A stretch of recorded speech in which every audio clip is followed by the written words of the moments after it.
Shalom dan selamat datang ke Kebaktian Online BM Bandar Bintulu Bahasa Kenyah. Tuhan memulai, Dia memimpin, Dia menyempurnakan. Bersyukur kita kepada Tuhan atas pimpinannya sepanjang minggu ini sehingga kita sekali lagi dapat berkumpul di dalam ibadah pada pagi ini. Bersama saya Zipporah untuk info gereja minggu ini. Kebaktian doa malam Jumaat bermula jam 8 malam melalui Google Meet akan dipimpin oleh Deacon Bilang Oda pada minggu ini. Jemaat Tuhan digalakkan untuk menyertai kebaktian doa ini bersama-sama. Untuk pengetahuan jemaat, pada hari ini kita akan mengadakan doa dan derma bagi pelayanan misi. Pada Minggu Harapan pula, kita akan mengadakan doa khusus bagi yang bertunang dan persekutuan doa guru-guru sekolah minggu.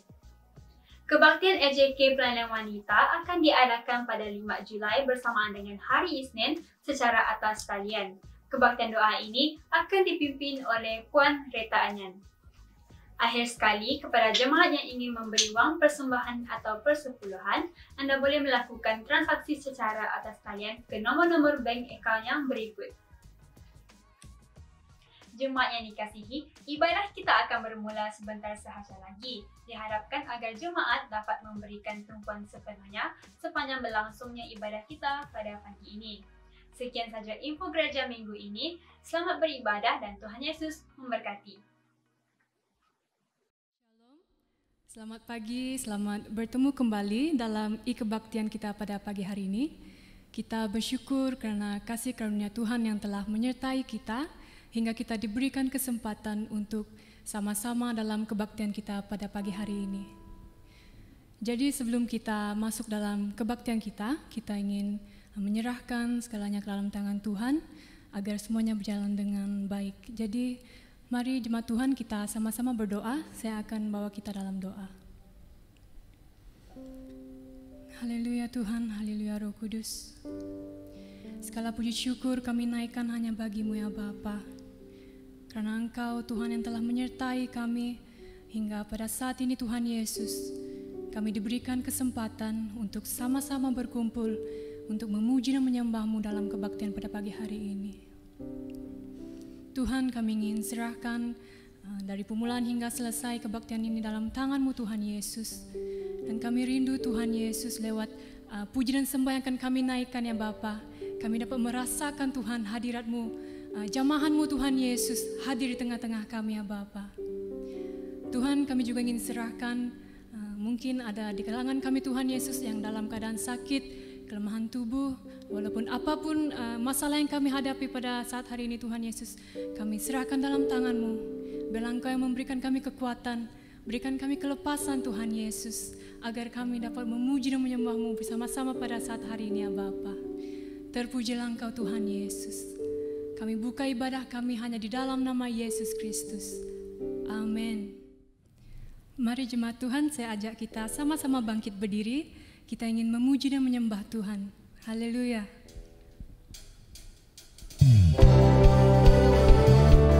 Mari sama-sama kita bertepuk tangan bagi Tuhan kita.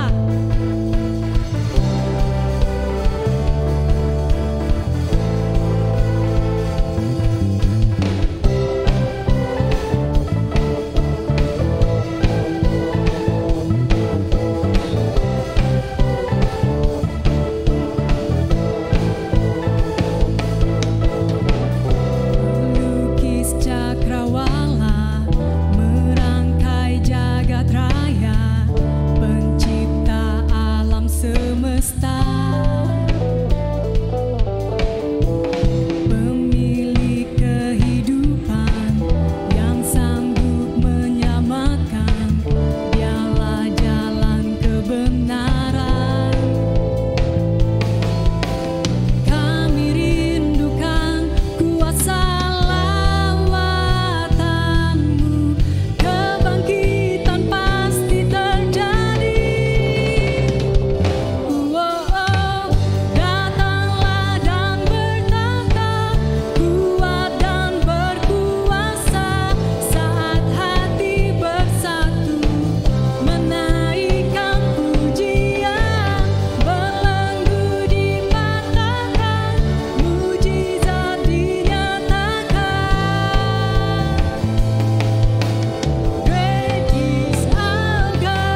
kehidupan, pemilik kehidupan yang sanggup menyelamatkan.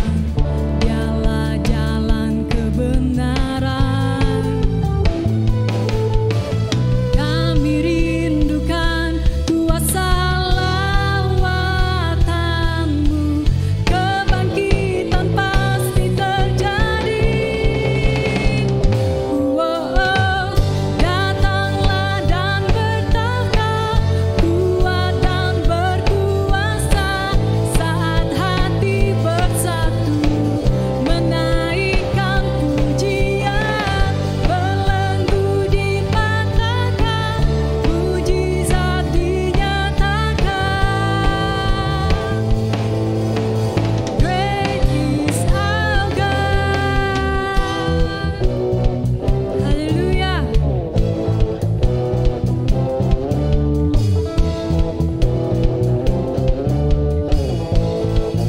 Sama-sama bertepuk tangan.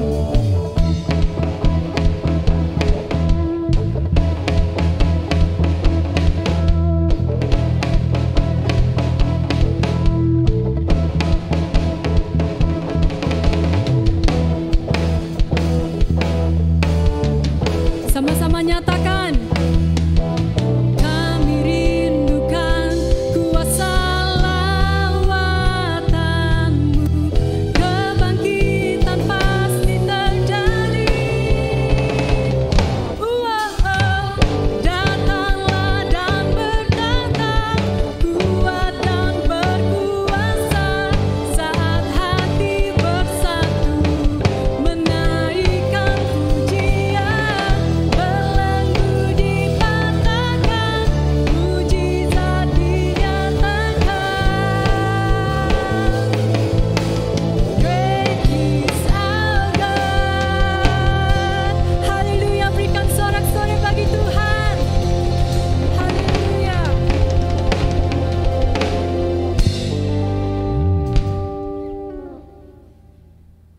Mari jemaat Tuhan, kita sama-sama naikkan penyembahan ini bagi Tuhan kita.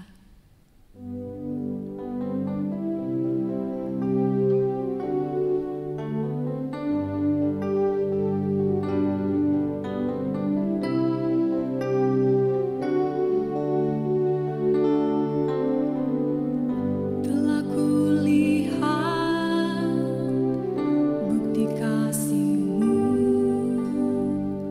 Kau menderita gantikanku. Dengan darah-Mu Kau selamatkanku. Kini ku hidup menyenangkan-Mu. Mari nyatakan sekali lagi. Telah kulihat bukti kasih-Mu, Kau menderita gantikanku. Dengan darah-Mu Kau selamatkanku. Kini ku hidup menyenangkan-Mu. Terlalu besar kasih-Mu Bapa, pengorbanan yang Kau berikan bagiku. Terlalu mahal darah-Mu Yesus, tercurah untuk menebus hidupku.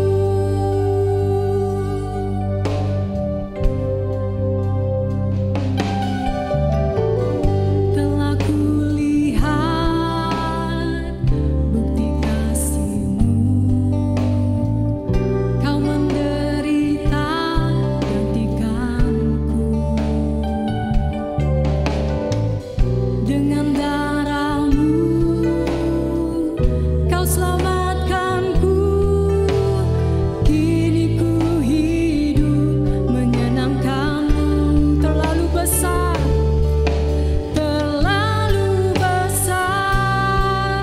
kasih-Mu Bapa,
naikkan terlalu besar.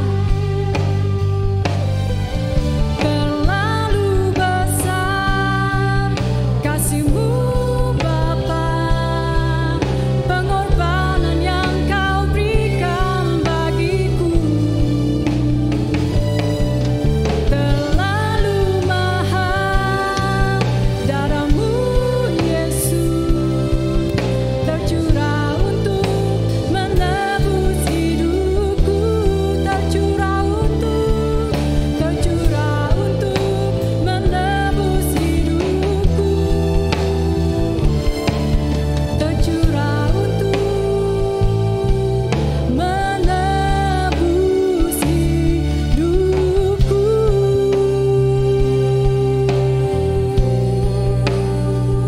Oh, terima kasih Tuhan. Kami sembah Kau Tuhan. Kami puji nama-Mu Tuhan.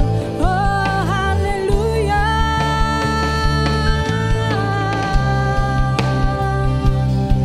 Terlalu besar kasih-Mu Tuhan.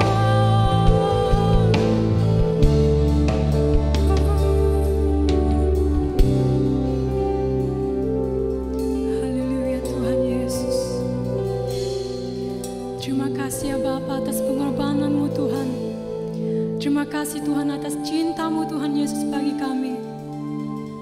Dan kami tahu Tuhan, tiada satu pun cinta yang lebih besar daripada cinta-Mu bagi kami Tuhan Yesus. Terpujilah nama-Mu Tuhan Yesus. Terima kasih Tuhan atas pengorbanan-Mu. Dan kami bersyukur Tuhan punya Allah seperti Engkau. Haleluya Yesus, terpujilah nama-Mu. Di dalam nama Yesus kami naikkan puji dan sembah kami. Amin. Haleluya, berikan tepukan yang gemuruh bagi Tuhan kita. Haleluya. Baiklah, jemaat Tuhan dipersilakan untuk duduk. Dan seterusnya saya akan memberikan masa ini untuk pastor yang akan menyampaikan firman Tuhan. Dipersilakan. Oke. Puji Tuhan. Selamat bertemu kepada jemaat Tuhan pada pagi hari ini. Kita bersyukur kepada Tuhan karena Tuhan sangat baik yang membawa kita untuk beribadah kepada Tuhan sampai pada hari ini. Jadi karena anugerah Tuhan, karena kasih karunia Tuhan kita ada pada hari ini, jadi kita bersyukur kepada Tuhan. Dan pada pagi ini saya menyambut Bapak Ibu jemaat Tuhan di dalam kasih Tuhan Yesus Kristus dalam ibadah kita pada pagi hari ini. Dan pada pagi hari ini kita akan membuat perjamuan kudus pada pagi ini untuk mengingat tentang Tuhan kita Yesus Kristus yang telah mati di atas kayu salib oleh karena dosa kita manusia dalam dunia ini. Dan mari kita membaca firman Tuhan yang saya ambil untuk kita daripada Injil Matius pasal 26 ayat 26 sampai 29. Saya membacanya untuk kita demikian. Ketika mereka sedang makan, Yesus mengambil roti, mengucap berkat, memecah-mecahkannya, lalu memberikannya kepada murid-muridnya dan berkata, "Ambillah, makanlah, inilah tubuhku." Sesudah itu ia mengambil cawan, mengucap syukur, lalu memberikannya kepada mereka dan berkata, "Minumlah kamu semua dari cawan ini, sebab inilah darahku, darah perjanjian yang ditumpahkan bagi banyak orang untuk pengampunan dosa. Akan tetapi aku berkata kepadamu, mulai dari sekarang aku tidak akan minum lagi hasil pokok anggur ini sampai pada hari aku meminumnya, yaitu yang baru bersama-sama dengan kamu dalam kerajaan Bapakku. Demikian pembacaan firman Tuhan. Tuhan yang dikasihi, Tuhan Yesus menyuruh kita bahagian dalam perjamuan suci seperti ini. Dengan cara yang sederhana, perjamuan suci ini memperingatkan bagi kita arti kematian Tuhan Yesus Kristus. Roti yang dipecahkan ini melambangkan kepada kita tubuhnya yang telah dipecah oleh karena kita. Dan minuman ini juga melambangkan darahnya yang tertumpah untuk pengampunan dosa kita. Semua orang yang hadir pada hari ini yang sungguh-sungguh mengenal Tuhan Yesus sebagai Tuhan dan Juru Selamatnya dan sudah dibaptis sebagai kesaksiannya tentang imannya kepada Yesus di hadapan umum, dipersilakan untuk mengambil perjamuan Tuhan pada hari ini. Tetapi terlebih dahulu marilah kita masing-masing memeriksa hati kita dan mengakui dosa kita kepada Tuhan, supaya jangan kita menghadap meja Tuhan dengan tidak setia.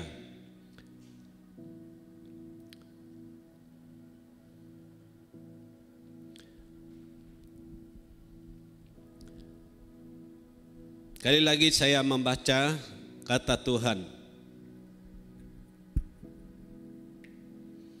Tuhan Yesus yang mengambil roti dan sesudah itu ia mengucap syukur atasnya, ia memecah-mecahkannya dan memberikannya kepada muridnya sambil berkata, inilah tubuhku yang diserahkan bagi kamu, perbuatlah ini menjadi peringatan akan aku. Demikian juga ia mengambil cawan sesudah makan lalu berkata, cawan ini adalah perjanjian baru yang dimeteraikan oleh darahku. Perbuatlah ini setiap kali kamu meminumnya menjadi peringatan akan aku. Sebab setiap kali kamu makan roti ini dan minum cawan ini, kamu memberitakan kematian Tuhan sampai ia datang. Demikian kata-kata Tuhan yang diperingatkan oleh Rasul Paulus kepada jemaat di Korintus. Jadi jemaat Tuhan,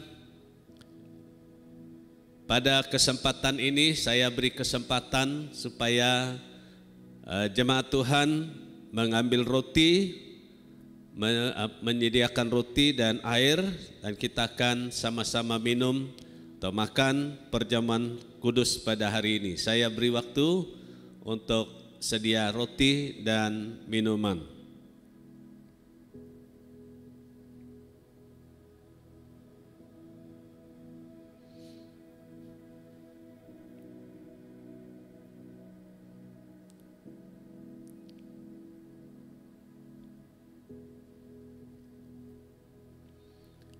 Oke, kalau sudah sedia, jadi kita berdoa dulu. Saya pimpin kita dalam doa. Tuhan Yesus, pada hari ini kami datang kepadamu. Kami mengucap syukur kepada Engkau ya Tuhan, karena kasih-Mu yang begitu besar terhadap kami anak-anak-Mu. Sehingga Engkau rela mati di atas kayu salib untuk menebus kami dari dosa-dosa kami. Terima kasih Tuhan. Pada hari ini kami menghadap meja-Mu untuk bersama makan perjamuan Tuhan pada hari ini. Di sini ada roti Tuhan, kami mohon supaya Engkau memberkati roti ini, supaya sungguh-sungguh roti ini mengingatkan kami akan kematian-Mu. Terima kasih Tuhan. Demikian juga kami akan mengambil cawan minuman untuk memperingatkan kami akan darah-Mu ya Tuhan, yang telah tertumpah di atas kayu salib untuk pengampunan dosa kami. Tuhan, Engkau memberkati setiap jemaat Tuhan yang mengambil bahagian di dalam perjamuan suci hari ini, supaya lewat perjamuan suci ini, semua kami jemaat-Mu Tuhan, iman kami makin bertambah dan makin teguh kepadamu. Terima kasih Tuhan. Dalam nama Tuhan Yesus Kristus kami berdoa. Amin. Jadi sekali lagi kita membaca firman Tuhan. Kata Tuhan Yesus, ambillah, makanlah, inilah tubuhku. Sesudah itu ia mengambil cawan, mengucap syukur, lalu memberikannya kepada muridnya dan berkata, minumlah kamu semua dari cawan ini, sebab inilah darahku, darah perjanjian yang ditumpahkan bagi banyak orang untuk pengampunan dosa. Oke, kita sama makan dan kemudian kita minum, masing-masing kita berdoa.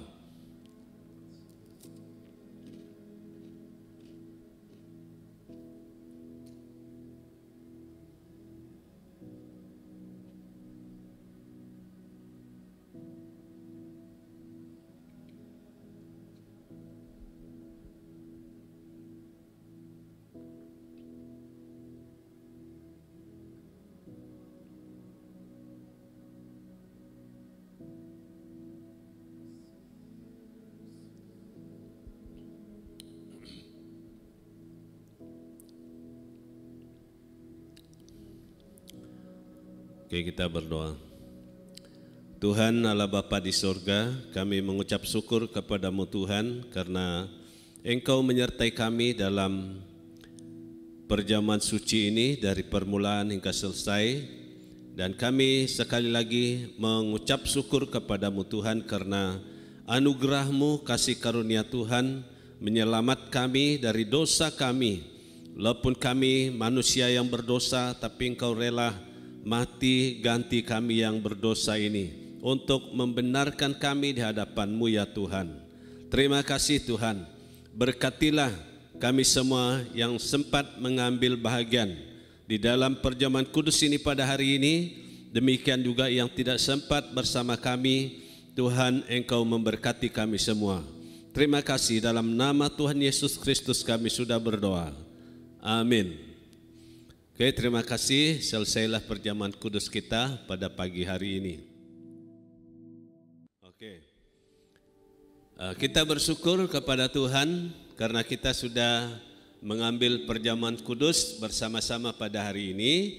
Dan seterusnya kita akan belajar daripada firman Tuhan. Yang kita mau belajar pada hari ini terdapat daripada surat Paulus kepada jemaat Korintus. Pasal yang pertama atau pasal 1 ayat 18 sampai 31.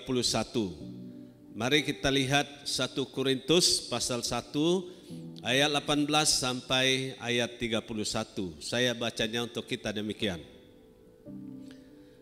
Sebab pemberitaan tentang salib memang adalah kebodohan bagi mereka yang akan binasa.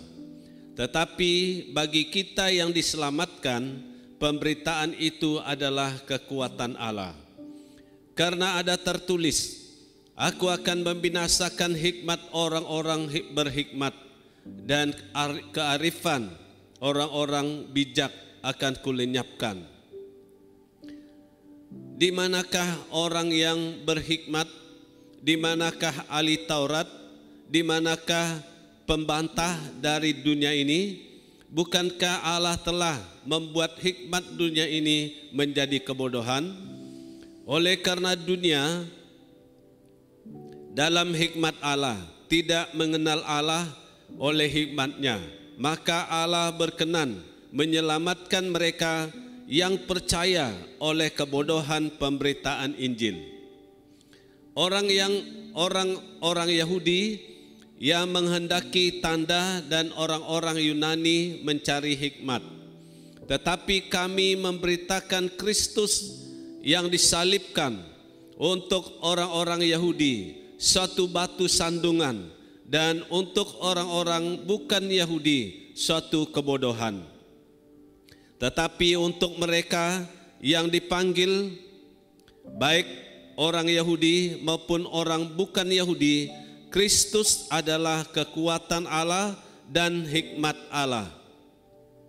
Sebab yang bodoh dari Allah lebih besar hikmatnya daripada manusia, dan yang lemah dari Allah lebih kuat daripada manusia. Ingat saja, saudara-saudara, bagaimana keadaan kamu ketika kamu dipanggil menurut ukuran manusia. Tidak banyak orang yang bijak, tidak banyak orang yang berpengaruh, tidak banyak orang yang terpandang. Tetapi apa yang bodoh bagi dunia dipilih Allah untuk memalukan orang-orang yang berhikmat, dan apa yang lemah bagi dunia dipilih Allah untuk memalukan apa yang kuat, dan apa yang tidak terpandang dan yang hina bagi dunia dipilih Allah, bahkan apa yang tidak berarti dipilih Allah untuk meniadakan apa yang berarti, supaya jangan ada seorang manusia pun yang memegahkan diri di hadapan Allah. Tetapi oleh Dia kamu berada dalam Kristus Yesus, yang oleh Allah telah menjadi hikmat bagi kita. Ia membenarkan dan menguduskan dan menebus kita. Karena itu seperti ada tertulis, barang siapa yang bermegah, hendaklah ia bermegah di dalam Tuhan. Demikian pembacaan firman Tuhan untuk kita pada pagi hari ini. Dan kita berdoa. Bapa di surga, sekali lagi kami datang kepadamu Tuhan. Kami sudah membaca firman-Mu. Kami ingin Tuhan agar Engkau tolong kami, beri pengertian bagi kami akan firman ini Tuhan. Dan bagi hamba-Mu yang membawa kami, Tuhan tolong hamba-Mu, beri hikmat kepada hamba daripada Roh Kudus, supaya kami dapat mengerti firman Tuhan yang kami dengar pada pagi hari ini. Terima kasih Tuhan, dalam nama Tuhan Yesus kami berdoa. Amin. Nah, firman Tuhan yang saya bawa untuk kita pada pagi hari ini saya temakan, berita salib adalah kekuatan Allah, atau berita salib adalah kuasa Allah. Dengan kata orang Kenya, katok nang poyan salib iana penyukat Allah. Kira-kira macam itu. Saudara dalam Tuhan Yesus Kristus, di dalam bahagian ini Rasul Paulus menjelaskan kepada jemaat di Korintus mengenai hikmat Allah dan hikmat manusia. Berita tentang salib mencakup hikmat juga kuasa Allah yang aktif diberikan untuk menyelamatkan manusia dan menyembuhkan manusia, untuk mengusir setan dan membebaskan manusia dari kuasa dosa. Cara Paulus memberitakan Injil di sini atau salib Kristus bukan dengan perkataan, katanya, atau dengan kepandaian manusia yang ada dalam dunia ini, dan kata-kata hikmat yang meyakinkan manusia. Dia tidak memberitakan Injil Tuhan dengan perkataan seperti itu, bukan dengan kasih, bukan dengan kepasihan berbicara yang dengan itu orang akan membanggakan diri mereka, dan yang tampaknya menjadi kesukaan dari beberapa pemimpin jemaat dan tidak senang dengan Rasul Paulus. Dan ketika dia memberitakan Injil kepada mereka, Rasul Paulus tidak memberitakan Injil dengan cara itu, supaya salib Kristus jangan sampai menjadi sia-sia. Ya, itu yang kita lihat di sana. Paulus tidak mau kematian Kristus itu menjadi sia-sia atau tawar saja, tidak membawa arti apa-apa kepada manusia yang berdosa. Supaya jangan sampai keberhasilan Injil, katanya, dianggap berasal dari kehebatan orang yang berbicara, yang memberitakan Injil itu, tidak dari pengajaran Yesus Kristus atau daripada salib. Itu yang Rasul Paulus ingin sekali. Tetapi dari kepasihan berbicara yang hebat orang-orang yang menyebarkannya, sehingga dengan demikian kehormatan kepada Kristus atau kepada salib Kristus menjadi kurang atau menjadi pudar. Paulus tidak mau yang demikian. Ia mau Tuhan Yesus harus ditinggikan dan dihormati. Oleh karena itu saudara-saudari, marilah kita bersama-sama pada hari ini kita akan melihat beberapa perkara yang berkaitan dengan pemberitaan tentang salib adalah kekuatan Allah. Yang pertama kita lihat dalam pembacaan di sana ialah berita salib adalah kebodohan bagi yang akan binasa. Kata Rasul Paulus, sebab pemberitaan tentang salib memang adalah kebodohan bagi mereka yang akan binasa. Ya, yang dimaksudkan dengan orang yang akan binasa di sini ialah orang yang belum diselamatkan, orang yang belum percaya kepada Yesus Kristus. Berita tentang kematian Kristus pada kayu salib itu tidak ada arti apa-apa bagi mereka itu. Itu yang kita lihat di sana. Kristus disalibkan menjadi suatu kebodohan bagi mereka. Mereka mentertawakan atau menertawakan kisah juru selamat yang disalibkan. Mereka ada pengetahuan, mereka menertawakan Yesus Kristus yang disalibkan. Itu sebabnya orang melarang Rasul Paulus atau rasul-rasul supaya mereka jangan berberita tentang Kristus kepada siapapun pada masa itu.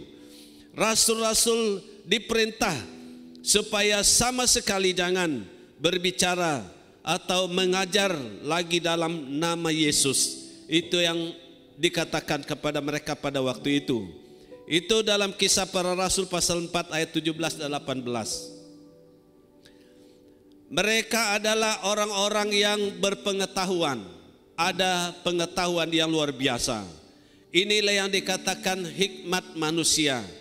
Mereka telah membanggakan ilmu pengetahuan karena mereka sudah ada ilmu pengetahuan yang tinggi. Mereka membanggakan itu. Telah berabad-abad lamanya kata dalam pengajaran firman Tuhan. Sangat mahir mereka dalam ilmu pengetahuan dan pembelajaran. Mereka sudah tahu semua. Itu makanya sulit bagi mereka untuk menerima pemberitaan Injil tentang kematian Tuhan Yesus Kristus. Tidak ada suatu apapun dalam pengajaran tentang salib yang begitu sesuai dengan kehendak mereka. Itulah sebabnya mereka menyebut itu suatu kebodohan. Pemberita tentang salib Yesus, mereka kata itu adalah satu kebodohan. Mereka pikir apa gunanya berharap atau diselamatkan oleh orang yang tidak menyelamatkan dirinya sendiri. Karena mereka melihat Yesus tidak menyelamatkan dirinya sendiri. Dia disalibkan dan dia mati. Dan itu sebab mereka kata begitu. Tidak mungkin bagi mereka percaya kepada orang yang dihukum, ya, dan disalibkan sebagai penjahat. Susah bagi mereka. Seorang dilahirkan dalam keadaan yang hina atau dia dilahirkan di kandang sapi. Ini sulit sekali bagi mereka. Meninggalkan karena kematian begitu keji. Ia disalibkan. Nah, inilah hikmat dunia yang dikatakan di sini tidak dapat menerima pemberitaan tentang salib Kristus. Memang hikmat yang berasal daripada filsafat manusia berbeza sekali dengan hikmat yang berasal dari wahyu Allah dalam Alkitab. Dia beza sekali, tidak sama. Kalau kita lihat dalam perjanjian lama dalam kitab Daniel pasal 5 ayat 7, pasal 6 ayat 4. Kita lihat Daniel, dia telah memahami semua ilmu orang Kasdim. Tetapi hikmat Allah menjadikan Daniel lebih pandai daripada semua ahli nujum. Pada masa itu apabila mereka panggil mereka untuk menceritakan mimpi atau tulisan yang dilihat oleh raja mereka waktu itu. Tidak ada seorang pun yang dapat memberitahu itu, hanya Daniel saja. Itu sebab Daniel dia lebih hebat daripada orang lain, lebih ilmunya daripada yang lain karena dia memiliki roh yang daripada Allah. Hikmat dunia ini adalah satu hikmat yang mengesampingkan Allah, tidak mau dengan Allah. Hikmat yang ada pada dunia ini hanya menekankan kesanggupan manusia sendiri, menjadikan manusia menolak untuk mengakui penyataan Allah dalam Yesus Kristus. Hikmat ini disebut Allah sebagai kebodohan. Dalam 1 Korintus pasal 3 ayat 19. Saudara yang kekasih dalam Tuhan, berita tentang salib atau berita tentang kematian Kristus di kayu salib binasa. Tetapi bagi kita orang yang telah percaya kepada Yesus Kristus dan telah diselamatkan, pemberitaan salib Kristus adalah kekuatan Allah dan kuasa Allah. Puji Tuhan. Itu yang pertama. Yang kedua, pemberitaan salib Kristus adalah kekuatan Allah. Adalah kekuatan Allah bagi yang diselamatkan. Nah, kita dengar ini. Kepada orang yang dipanggil dan diselamatkan, Kristus adalah kekuatan Allah atau kuasa Allah dan hikmat Allah. Kristus adalah kuasa Allah. Orang-orang yang dipanggil dan dikuduskan, yaitu mereka yang mau menerima Injil dan diterangi oleh Roh Kudus. Itu karena Tuhan Yesus. Mereka dapat melihat berbagai pengungkapan hikmat Allah dan kuasa Allah yang mulia di dalam ajaran mengenai Kristus yang disalibkan. Banyak yang mereka lihat. Ini yang kita lihat di sini.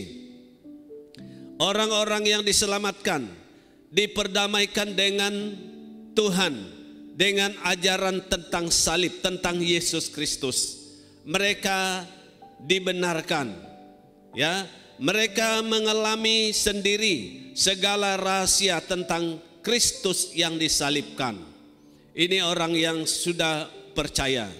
Sekarang di dalam Kristus Yesus, kata firman Tuhan, kamu yang dahulu jauh sudah menjadi dekat oleh darah Kristus, kata Rasul Paulus, karena dialah damai sejahtera kita. Dalam Filipi pasal 2 ayat yang ke-13 dan 14, oleh Kristus yang jauh itu menjadi dekat. Ada perubahan, ada kuasa yang membuat yang jauh menjadi dekat. Itulah berita tentang Kristus Yesus.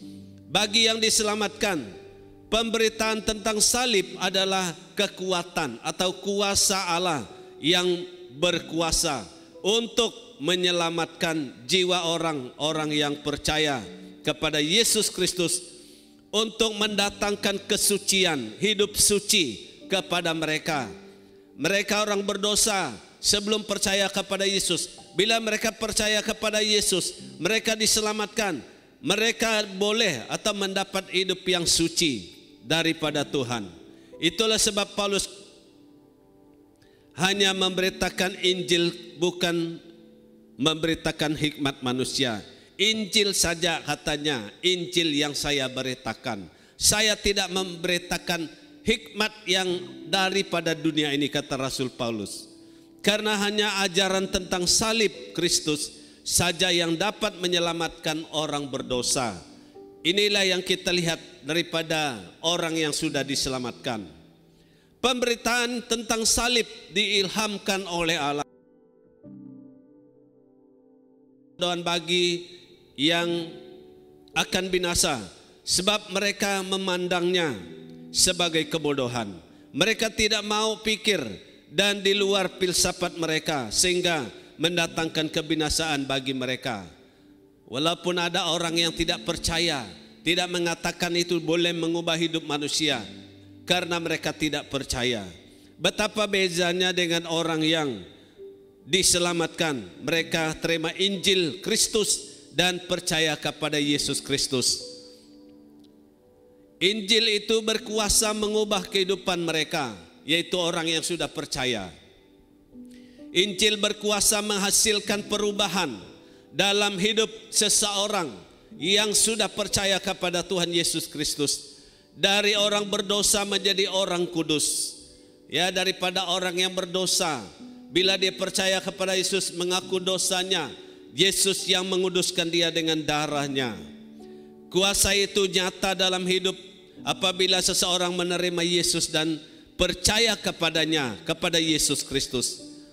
Paulus berkata, yang dulu merupakan keuntungan bagiku, kata Rasul Paulus, sekarang kuanggap rugi karena Kristus. Itu satu perubahan yang terjadi di dalam hidup Rasul Paulus sendiri. Segala sesuatu yang kuanggap rugi, kata dia, karena pengenalan akan Kristus Yesus Tuhanku lebih mulia daripada semuanya, kata Rasul Paulus. Oleh karena dia, aku telah melepaskan semuanya itu dan menganggapnya sampah, kata Rasul Paulus. Semua kekayaannya, semua kebanggaannya Rasul Paulus sebelum dia percaya kepada Tuhan, sekarang dia menganggapnya sampah karena pengenalannya akan Yesus Kristus. Inilah orang yang diselamatkan. Bukan dengan kebenaranku sendiri, katanya, karena mentaati hukum Taurat, melainkan karena kepercayaan kepada Yesus Kristus. Paulus dirubah oleh Tuhan karena dia percaya kepada Yesus Kristus. Inilah pengakuan orang yang percaya kepada Yesus. Hasil pemberitaan tentang salib. Pemberitaan itu menyadarkan kita, memberi hidup, ya, memberitahu kepada kita bahwa itu memberi hidup dan kuasa kepada kita, memberi kuasa dalam hidup kita untuk kita mengasihi Allah serta membuktikan kasih kita dengan segala kebaikan yang dari Tuhan, ya, kepada orang lain. Karena itu datangnya daripada kuasa Tuhan Yesus Kristus. Kita diberkati karena ada seorang yang terkutuk bagi kita. Kita diberkati dalam dunia, dalam hidup kerohanian kita, karena Yesus sudah mati ganti kita di kayu salib. Kita dibenarkan karena ada seorang yang pernah dihukum bagi kita, yaitu Yesus Kristus. Kita dibenarkan karena dia mati untuk kita. Jadi puji Tuhan, pemberitaan tentang Kristus disalibkan menghasilkan perkara-perkara yang mustahil di dalam hidup melalui kuasa Tuhan. Yang kita pikir itu tidak mungkin terjadi, mustahil jadi dalam hidup kita, tapi jadi karena kita percaya kepada Tuhan Yesus. Sebab yang bodoh bagi Allah lebih besar hikmatnya daripada manusia. Ayat 25. Injil Yesus sangat berkuasa. Itulah sebabnya dikatakan setitik hikmat Allah lebih besar dan lebih mulia daripada segala hikmat manusia. Satu titik, ya, hikmat Allah itu lebih besar daripada segala hikmat manusia. Setitik kuasa Allah lebih besar daripada segala kuasa manusia. Manusia kata hikmatnya, kuasanya besar, tapi setitik, kata dia di sini, kuasa Allah lebih besar daripada segala-galanya. Jadi puji Tuhan, itulah yang kita lihat di sana. Bagi banyak orang, penyaliban Kristus tampaknya merupakan suatu kekalahan bagi Allah. Mereka pikir itu Allah sudah kalah, Yesus sudah kalah ketika Yesus mati di atas kayu salib. Tetapi sebenarnya salib Kristus kuasa yang mengalahkan dunia ini dan merupakan kuasa terbesar di dunia ini. Bila Yesus bangkit dari antara orang mati dan dunia ini dikalahkan oleh kuasanya. Kristus yang disalibkan harus diberitakan. Saudara yang kekasih dalam Tuhan, Kristus yang disalibkan, dialah yang harus kita beritakan dalam dunia ini, bukan hikmat manusia. Ini bukan berarti bahwa orang Kristen tidak boleh menambahkan pengetahuan, itu boleh, ya. Orang Kristen boleh menambahkan pengetahuan dalam dunia ini, tetapi jangan menambahkan pengetahuan membuat kita lupa daripada Tuhan, meninggalkan Tuhan seperti yang kita lihat dalam pembacaan ini. Saudara yang kekasih dalam Tuhan, pemberitaan tentang salib Kristus adalah kuasa Allah yang boleh mengubah kehidupan kita. Rasul Paulus yang memberitahu bahwa dia sudah diubah oleh Tuhan. Ya, kalau dia tidak percaya kepada Yesus, tidak ada yang dapat mengubah hidupnya. Itu sebab dia kata macam itu dalam firman ini. Nah, yang menyelamatkan orang yang berdosa bila percaya kepada Kristus pasti diselamatkan. Itulah sebabnya perlu sekali percaya kepada Yesus supaya kita diselamatkan oleh kuasa Tuhan. Orang berdosa akan menjadi orang kudus. Puji Tuhan, kita pikir itu tidak mungkin.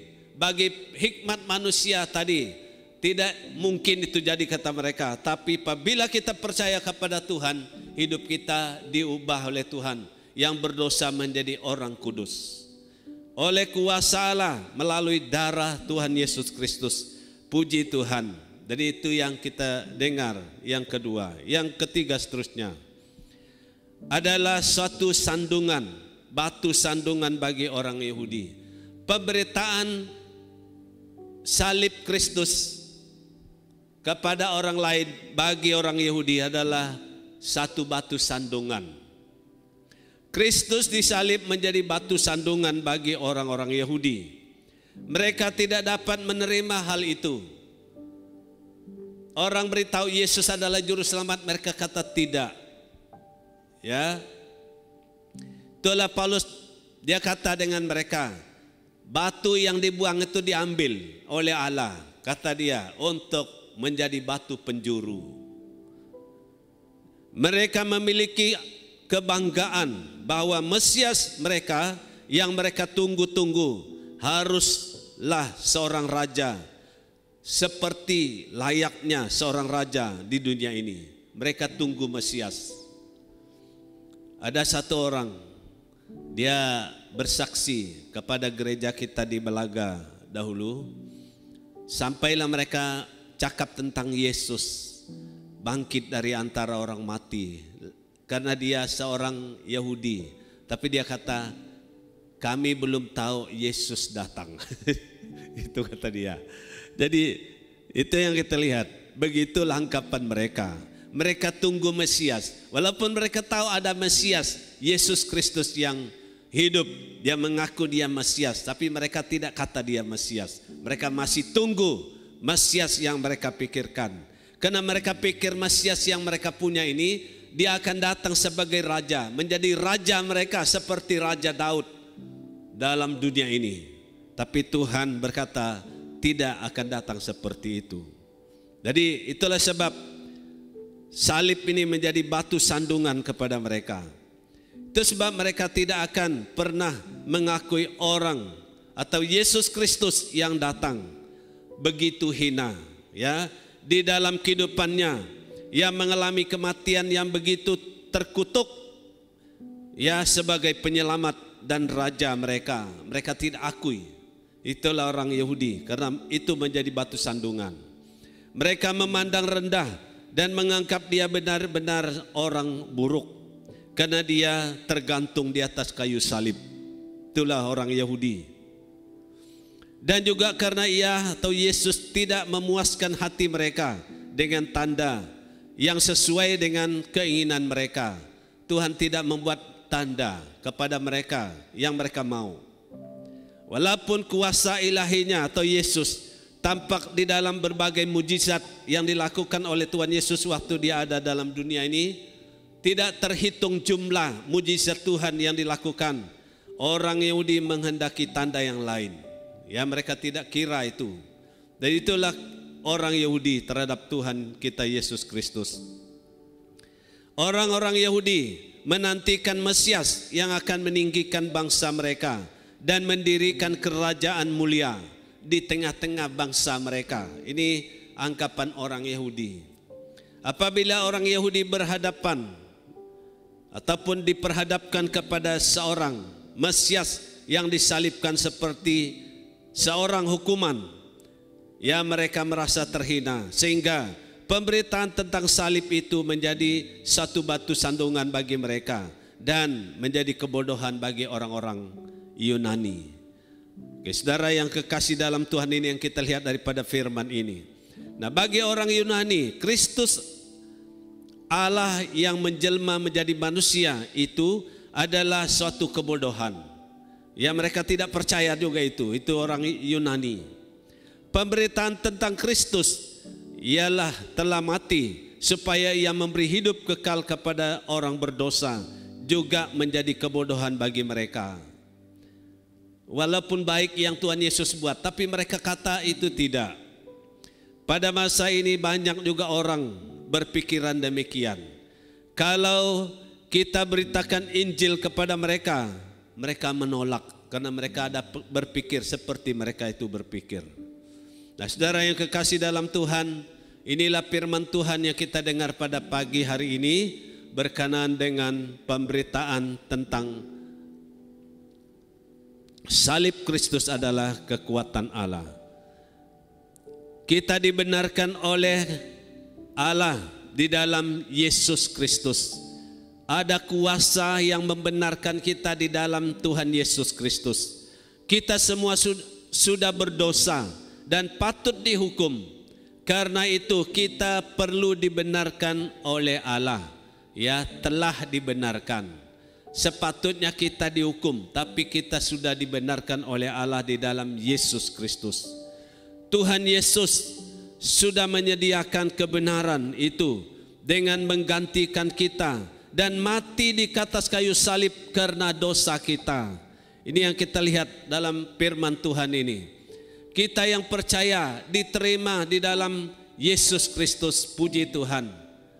Kita yang di dalam Kristus Yesus seolah-olah sudah mati karena dosa-dosa kita dan berdiri di hadapan Allah dalam keadaan yang sudah diampuni, sudah diterima dan dibenarkan oleh Allah. Puji Tuhan. Nah, melalui kematian Kristus, Tuhan menjadikan kita ini orang benar. Semua kita ini orang benar, saya dan saudara. Karena kita percaya kepada Yesus, Allah anggap kita semua ini orang benar di mata Tuhan. Sehingga kita sungguh-sungguh menjadi orang benar, ya. Jadi berita salib adalah kuasa Tuhan yang mengubah kehidupan kita yang percaya kepada Tuhan. Jadi inilah firman Tuhan yang kita dengar pada hari ini. Jadi terpujilah nama Tuhan. Jadi pada pagi hari ini kita akan berdoa bersama-sama mendoakan pelayanan misi di dalam gereja BM Sarawak ataupun di dalam gereja kita sendiri. Jadi kita doakan dan kita juga berdoa untuk persekutuan guru-guru sekolah minggu. Jadi mari kita sama-sama berdoa dan saya pimpin kita dalam doa untuk mengakhiri firman Tuhan pada hari ini. Kita berdoa. Tuhan Allah Bapa di sorga, kami mengucap syukur kepada Engkau ya Tuhan, karena kami telah mendengar firman Tuhan yang menyatakan kepada kami bahwa pemberitaan kematian Kristus di atas kayu salib adalah kuasa Tuhan atau kekuatan Tuhan yang boleh mengubah kehidupan manusia yang berdosa dalam dunia ini. Terima kasih Tuhan, kami telah diubah, kami telah diampuni oleh Tuhan. Terpujilah nama Tuhan. Dan kami juga berdoa bagi mereka yang berpikiran, yang belum percaya kepada Tuhan, supaya Tuhan bekerja dalam hati mereka dan mereka akan datang percaya kepada Engkau. Dan mereka juga mengaku kuasa Tuhan melalui Yesus Kristus, satu kuasa yang dapat mengubah kehidupan kami dalam dunia ini. Terima kasih Tuhan. Jangan biar kami menggunakan hikmat pengetahuan kami untuk kami menjauhkan diri dari Tuhan. Biarlah semuanya Tuhan kami gunakan untuk kami memuliakan Engkau. Terima kasih Tuhan. Bapa, pada pagi ini kami mau berdoa Tuhan bagi pelayanan misi, baik di dalam BM Sarawak seluruhnya. Dan kami berdoa Tuhan supaya Tuhan yang memberkati pelayanan ini, baik di dalam negeri kami di seluruh negara ini, begitu di luar negara. Kami doakan supaya Tuhan tetap menyertai dan memberkati pelayanan ini, supaya melalui pemberitaan Injil Kristus, ramai orang akan bertobat kepada Tuhan. Orang-orang berdosa, orang-orang yang sedia dihukum akan menerima kebenaran dari Tuhan Yesus Kristus dan diampun oleh Tuhan oleh darah-Mu. Terima kasih kami berdoa. Mohon berkat Tuhan di dalam pelayanan penginjilan, pelayanan misi di seluruh gereja kami Tuhan.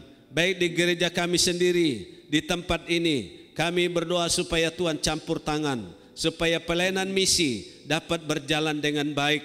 Walaupun keadaan sekarang ini sangat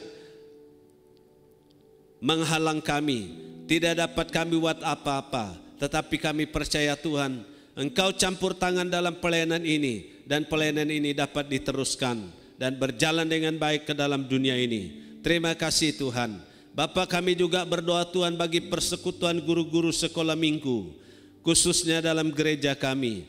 Mohon Tuhan Engkau memberkati mereka, supaya mereka ada persekutuan satu sama yang lain, dan ada semangat yang terus menerus dalam pikiran mereka untuk membawa anak-anak mendekat kepada Tuhan. Terima kasih Tuhan Yesus, Engkau mendengar doa kami pada hari ini. Inilah doa kami, dan seterusnya kami doakan untuk pekerjaan kami Tuhan minggu akan datang. Kami serahkan dalam tangan Tuhan. Engkau memimpin kami Tuhan di tengah-tengah dunia yang sulit ini. Kami mohon perlindungan Tuhan terus menerus atas kami, karena kami melihat pandemi COVID-19 ini susah untuk turun, tetapi malah bertambah. Kami mohon Tuhan beri pelindungan-Mu terus menerus atas gereja Tuhan, jemaat-Mu Tuhan. Kemanapun kami pergi, tangan Tuhan terus menyertai kami. Dan kami berdoa juga Tuhan untuk anak-anak kami, cucu kami yang sekolah, dimanapun mereka berada. Dan pakai apapun mereka Tuhan, cara mereka pada masa ini Tuhan, tolong mereka, beri hikmat kepada mereka, beri pengetahuan yang dari Tuhan, supaya nama Tuhan dipermuliakan dalam hidup mereka. Terima kasih Tuhan. Inilah doa kami, terpujilah nama-Mu. Segala kemuliaan hormat hanya bagi Tuhan. Dalam nama Tuhan Yesus Kristus kami berdoa. Amin. Oke, terima kasih, Tuhan memberkati.